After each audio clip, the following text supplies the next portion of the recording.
Dito mga Q ay maririnig natin ang interview dito po sa classmate po ni Joros Flores. So ito na po yung hinihintay ng iba guys kung bakit daw hindi interviewin yung mga kakilala ni Joros Flores kung ano ba talaga yung totoong nangyari dito sa batang nalunod na ito mga Q.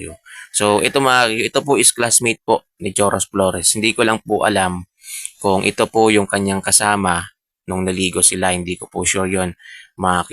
Pero ang pagkaalam ko, based doon sa interview, ay ito raw yung kanyang classmate. Kaya ito mga Q, pakinggan natin yung interview dito po sa classmate po ni Joros Flores mga Q.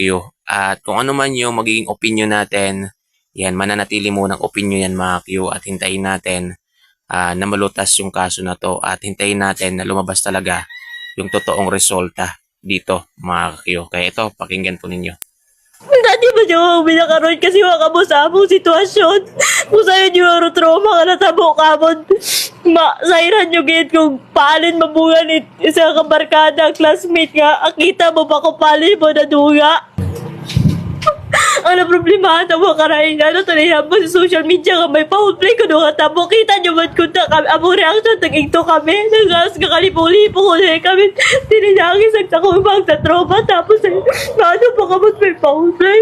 Tapos dayon na yaning may anday to mga kaibahan nga ging tawag sa nga ginapaagto malata nga may kapaligo sa rao day nga mga barkada nga taga-igto nga doy nga ni nga nag-agto man ta kami dikato sa nang ginapungkuan sa mga barkada tapos ay nagpaligos dayon sanda tapos si Joros man niya rin nagkuan man niya ginapunggan namon imo nga di mo makonros pas di mo kaya pero way mo na pamati kamot yo pero man namon do talaga alam mo di mo wag di mo na pamati. Ayan, so narinig po natin yung interview dito po sa classmate ni Joros Flores. Umiiyak siya guys.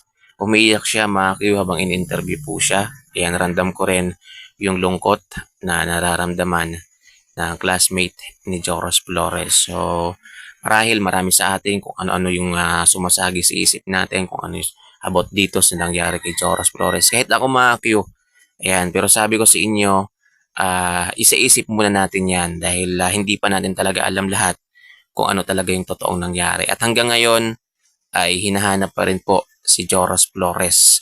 So, ngayong araw, 12 days po niya na hinahanap. Ayan.